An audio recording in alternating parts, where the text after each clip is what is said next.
ministro Alexandre de Moraes se reúne com plataformas digitais para discutir combate às fake news nas eleições. Tribunal Superior Eleitoral restringe cobertura de emissora de TV e você vai ver também. Justiça Eleitoral começa a preparar as urnas para serem distribuídas para a votação no dia 30 de outubro. Polícia Federal desarticula grupo investigado por pirâmide financeira em mais de 80 países. Lei marcial é instaurada por Vladimir Putin nos territórios ucranianos anexados pela Rússia. Grande final no Maracanã. Flamengo e Corinthians decidem hoje quem vai levar para casa a taça da Copa do Brasil.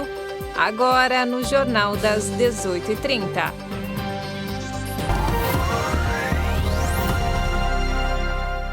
Olá, boa noite. São 18h31 pelo horário de Brasília. Boa noite. Você acompanha agora as principais notícias do Brasil e do mundo desta quarta-feira. O ministro e presidente do Tribunal Superior Eleitoral, Alexandre de Moraes, se reuniu hoje em Brasília com as plataformas digitais no combate às fake news no segundo turno das eleições. Participaram da reunião representantes das empresas Meta, que integram Facebook, Instagram e WhatsApp, além do Twitter, TikTok, LinkedIn, Google e YouTube. Moraes destacou que a propagação de notícias falsas cresceram na campanha de segundo turno e ressaltou ainda que, graças ao apoio das plataformas e redes sociais, o avanço no primeiro turno das eleições foi razoável. De acordo com o TSE, Moraes e as plataformas também debateram iniciativas prioritárias para aumentar a rapidez de retirada de conteúdo com desinformação ofensiva aos candidatos na disputa pela presidência. Os ministros do TSE e o vice-procurador-geral eleitoral também estavam presentes na reunião. Em fevereiro deste ano, ainda sobre a presidência do ministro Luiz Roberto Barroso, foi firmada uma parceria com as plataformas que se comprometeram a desenvolver filtragens para identificar informação enganosa e remover o conteúdo que viola as regras.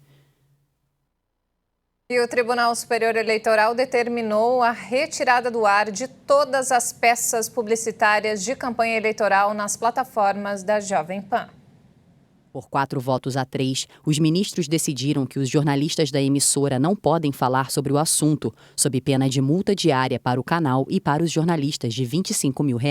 O voto divergente foi apresentado pelo presidente da Corte, ministro Alexandre de Moraes, que foi seguido pelos ministros Ricardo Lewandowski, Carmen Lúcia e Benedito Gonçalves. Segundo a decisão do TSE, o direito de resposta à campanha de Lula nos canais da Jovem Pan precisa ser dado em até 2 dias, mediante emprego de mesmo impulsionamento de conteúdo eventualmente contratado, em mesmo veículo, espaço, local, horário, página eletrônica, tamanho, caracteres e outros elementos de realce utilizados na ofensa. O Supremo Tribunal Federal formou maioria para autorizar as prefeituras e concessionárias de ônibus a oferecer gratuitamente transporte público no segundo turno das eleições. A liberação de passe livre já havia sido dada pelo relator e ministro Luiz Roberto Barroso. A decisão atendeu a um pedido feito pelo partido Rede Sustentabilidade, que acionou o STF diante de um receio em relação à abstenção nas eleições deste ano. E a Justiça Eleitoral já começou a preparar as urnas para serem distribuídas para a votação no dia 30 de outubro. Uma grande preocupação é com as filas registradas em diversas cidades do país durante o primeiro turno. Uma média de 1.000 urnas serão preparadas por dia. Elas receberão a migração para o segundo turno, os nomes dos candidatos a presidente da República e a vice. Depois de muitos registros de filas nos locais da votação em todo o país, o TSE busca melhorar a organização do pleito.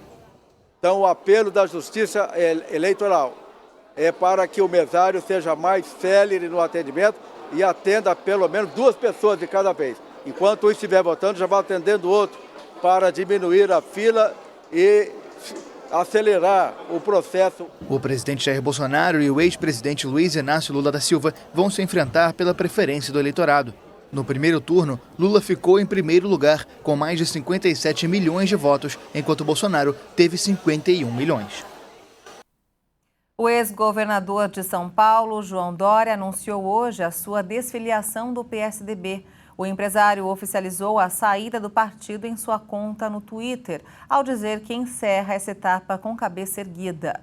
Dória escreveu: "Anuncio minha desfiliação do PSDB após 22 anos no partido.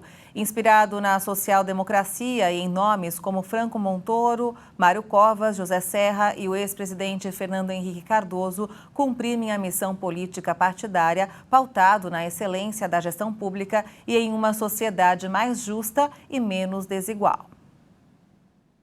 E um helicóptero caiu hoje na área do Parque da Rocinha, próximo a residências na Zona Sul de São Paulo. As duas pessoas que estavam na aeronave, o piloto Lucas Pereira de Almeida, de 51 anos, e o mecânico Jorge Douglas, de 38 anos, foram socorridos com vida e levados a hospitais da região. As vítimas sofreram traumatismo craniano e fratura nos membros inferiores. O acidente ocorreu por volta das 10h53 da manhã, 7 minutos após a aeronave decolar do aeroporto de Congonhas. A Polícia Federal prendeu hoje suspeitos de um golpe de 4 bilhões e 100 milhões de reais em criptomoedas na Operação La Casa de Papel.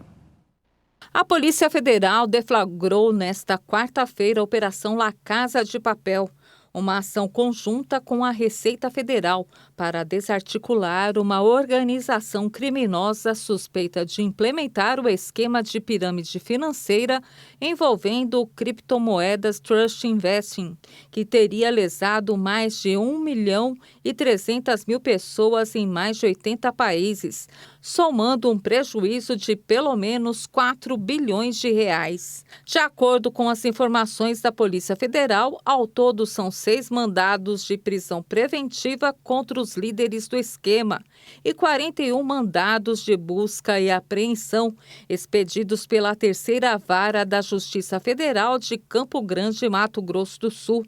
Um dos presos na ação é Patrick Abraão, marido da cantora Perla. A operação acontece nos estados do Rio de Janeiro, São Paulo, Rio Grande do Sul, Goiás, Maranhão e Santa Catarina. E também envolve o bloqueio de 20 milhões de dólares, sequestros de dinheiro em contas bancárias, imóveis de altíssimo padrão, gado, veículos, ouro, joias, artigos de luxo, mina de esmeraldas, lanchas e criptomoedas em posse das pessoas físicas e jurídicas investigadas. O governo liberou o uso do FGTS Futuro. É isso mesmo, o objetivo é facilitar o pagamento de financiamentos imobiliários. A nova medida deve impulsionar o programa Casa Verde Amarela.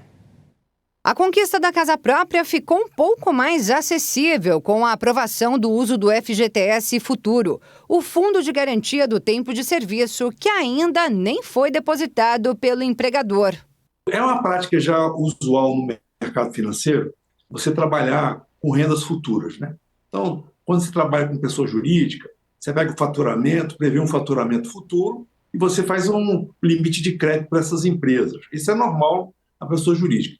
E a prática agora alcança também a pessoa física que sonha em comprar um imóvel. Mas há regras.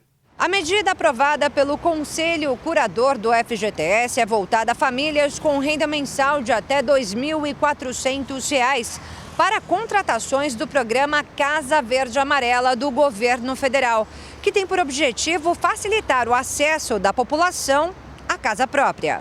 Obviamente, vamos pensar com a cabeça de financista, né? Você tem uma taxa de juros no empréstimo que vai ser maior do que você vai receber no fundo de garantia. Então, obviamente, é muito melhor você usar recursos do fundo de garantia para o financiamento, não tenha dúvida, porque você vai estar sendo remunerado a uma taxa bem menor e você vai estar pagando uma taxa maior. Então, você troca uma dívida mais cara, né, por uma questão que você, no momento, é interessante. O economista explica que o FGTS Futuro será utilizado como um complemento à capacidade de pagamento do comprador. E ele dá um exemplo a partir de uma mensalidade de R$ 600. Então, nós vamos falar assim, vai precisar de mais R$ 100 aqui para complementar essa prestação aqui. Você vai pagar os 500 mas para 600 você não tem. Então, vamos usar esse recurso do fundo de garantia. Quando houver o depósito, eles pegam esses R$100 que faltou na tua prestação e bloqueia lá e fica sendo para o financiamento. A medida valerá apenas para novos financiamentos e não haverá prazo limite para que os trabalhadores recorram ao benefício, que depende diretamente da manutenção do emprego. O especialista lembra que caso o trabalhador use o FGTS Futuro para comprar um imóvel, todo o valor depositado no fundo não utilizado para o pagamento de parte da parcela do financiamento poderá ser normalmente sacado quando a pessoa for demitida no interesse do serviço. E a empresa ainda terá de pagar a multa de 40% sobre a soma de todos os depósitos feitos até ali. E ainda, em outra situação, caso o comprador do imóvel que optou pelo uso do FGTS Futuro mude de ideia, também dá para voltar atrás na decisão. A relação entre banco e cliente é de consumo. Que o que rege a relação é o Código de Defesa do Consumidor. E o Código de Defesa do Consumidor garante a ela esse direito. O que vai acontecer muitas vezes é que a pessoa que está atendendo ela no banco não tem conhecimento disso. Então, ela faz valer o direito dela. Fala, não, conforme o Código de Defesa do Consumidor, eu tenho direito de desistir. Pode fazer as coisas, assina tudo. Mas se você quiser desistir, você tem direito. E veja a seguir. Lei marcial é instaurada por Vladimir Putin nos territórios ucranianos anexados pela Rússia. E ainda, grande final no Maracanã. Flamengo e Corinthians decidem hoje quem vai levar para casa a taça da Copa do Brasil. Os detalhes em instantes, até já.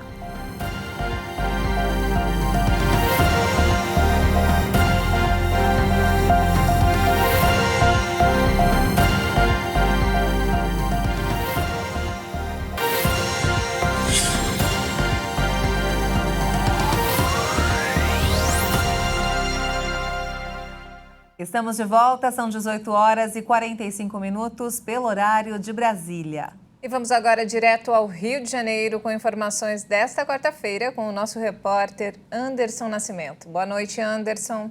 A delegada Adriana Belém está liberada da prisão preventiva. Entenda o que aconteceu. A Justiça do Rio revogou a prisão preventiva da delegada Adriana Belém na Operação Calígula, que teve como alvo uma rede de jogos de azar no processo. Ela responde por corrupção passiva e ficou a partir de agora determinado que a delegada deve manter o endereço atualizado nos autos, está suspensa do exercício de quaisquer funções públicas de natureza política e está proibida de contato, inclusive por meios eletrônicos, com os demais acusados e testemunhas. A Operação Calígula, que teve a prisão da delegada, mirou uma rede de jogos de azar comandada pelo bicheiro Rogério de Andrade. Durante as buscas, foram localizados mais de R$1.700.000 na casa de Adriana. E com o objetivo de combater a dengue e outras doenças transmitidas pelo Aedes aegypti, a Fundação Oswaldo Cruz, a Prefeitura de Niterói e o World Mosquito Program Brasil estão finalizando neste mês de outubro a soltura de um mosquito com a bactéria Wolbachia em mais de 19 bairros de Niterói. Assim, a cidade de Niterói, que fica na região metropolitana do Rio, será a primeira cidade da região sudeste a ter a cobertura total do projeto. O pesquisador da Fiocruz, o responsável pelo projeto, Luciano Moreira, lembra que os dados mais recentes divulgados pela Fiocruz em 2021 apontam que casos de dengue caíram 70%, os de chikungunya 60% e o de zika em 40%, nas áreas onde houve a liberação do Aedes, desde quando começaram as solturas dos mosquitos em 2015. Bom, parece que é um bom sinal, não é, Maria Alice e Juliana? Eu fico por aqui. Até amanhã. Pois é, Anderson. Obrigada aí pelas informações e até amanhã. Uma ótima noite, Anderson. Até amanhã. E olha só, um bloqueio adicional de 2,63 bilhões no orçamento deste ano atinge 11 pastas, segundo o Ministério da Economia. A necessidade de contingenciamento foi anunciada em 22 de setembro, durante a divulgação do 4º relatório de receitas e despesas do orçamento deste ano. Mas o valor bloqueado por pasta só foi divulgado pelo Ministério por meio da Lei de Acesso à Informação. O Ministério do Desenvolvimento Regional foi o mais atingido pelo bloqueio, com 1,2 bilhão, seguido pelo Ministério da Saúde, Cidadania, Agricultura, Pecuária e Abastecimento e Educação. entre outros. No caso do Ministério da Educação, o ministro Vitor Godoy negou que tenha havido algum corte no orçamento das universidades e institutos federais. O bloqueio ocorre porque o governo precisa cumprir a regra de teto de gastos, que limita o aumento das despesas da União à inflação do ano anterior, especialmente com o crescimento de despesas obrigatórias, salários e previdência, por exemplo. Essas despesas também são importantes para a manutenção dos serviços públicos, uma vez que incluem as contas de luz e água dos prédios oficiais e os contratos de serviços terceirizados. E vamos agora ao mercado financeiro. O dólar fechou em alta nesta quarta-feira com dados de inflação na Europa e casos de Covid-19 na China pesando sobre o humor do mercado, o que favorece a valorização do dólar. A moeda norte-americana teve alta de 0,42% e encerrou o dia cotada a R$ 5,27 na venda. O Ibovespa, o principal índice da Bolsa de Valores de São Paulo, a B3, também fechou em alta hoje em meio a um dia de maior volatilidade e aversão ao risco no exterior. O resultado positivo foi puxado também pelas ações da Petrobras. O Ibovespa subiu 0,46% a 116.274 pontos. A Agência Nacional de Energia Elétrica aprovou um novo reajuste tarifário para São Paulo. O impacto maior deve ser sobre aqueles conectados em alta tensão. O novo reajuste tarifário de 8,05% aprovado pela ANEEL para contas de luz de clientes da EDP São Paulo começa a valer neste domingo. A distribuidora do grupo EDP atende cerca de 2 milhões de consumidores no estado paulista. O reajuste teve efeitos distintos por classes de consumidores. O impacto maior cai sobre aqueles conectados em alta tensão. Fica em torno de 20% para grandes empresas, 2,35% para pequenas e médias empresas e consumidores rurais e 2,07% para residências. O reajuste foi influenciado principalmente pelos encargos setoriais e pelos custos para comprar e distribuir energia. Já a devolução de tributos pagos a mais pelos consumidores no passado e o aporte da Eletrobras, privatizada em um fundo setorial, ajudaram a reduzir o impacto do reajuste, em especial para os consumidores residenciais e demais conectados em baixa tensão em até 19,12 pontos percentuais. E a alta nos preços dos alimentos levou o Reino Unido a registrar a maior inflação dos países do G7. O governo afirma que os custos já começaram a desacelerar. Impulsionada pelo aumento nos preços dos alimentos, a inflação britânica voltou aos 2 dígitos em setembro, após ter atingido em julho o nível mais alto em 4 décadas. Os preços de alimentos e bebidas não alcoólicas deram a maior contribuição para o resultado da inflação em setembro, com alta de 14,5%, o maior salto desde abril de 1980, de acordo com a série histórica, o que representa um novo golpe para as famílias que lutam com a crise do custo de vida. O Escritório de Estatísticas Nacionais disse que o índice de preços ao consumidor aumentou 10,1% em termos anuais em setembro. Os números destacam as dificuldades para as famílias britânicas, especialmente as de menor renda, que enfrentam novas incertezas sobre a extensão do apoio financeiro disponível após a recente reviravolta do governo. Com esse cenário, o Banco da Inglaterra também passa pela pressão de intensificar a política de aumento dos juros no próximo mês. Vamos falar agora sobre o conflito no leste europeu. O presidente da Rússia, Vladimir Putin, ordenou a instauração da lei marcial nos 4 territórios ucranianos que Moscou afirma ter anexado em setembro. As autoridades locais em Kherson, nomeadas por Moscou, começaram a retirar milhares de moradores antes da chegada das forças ucranianas. A Ucrânia faz sua contraofensiva para recuperar a capital de Kherson, no sul do país. O vice-governador da região, empossado pela Rússia, já começou a retirar a população civil. A Rússia espera remover 60 mil pessoas em 6 dias. Os soldados russos foram obrigados a fazer um recuo de 20 a 30 quilômetros e correm o risco de ficarem presos na margem do rio Dnipro, que corta a Ucrânia.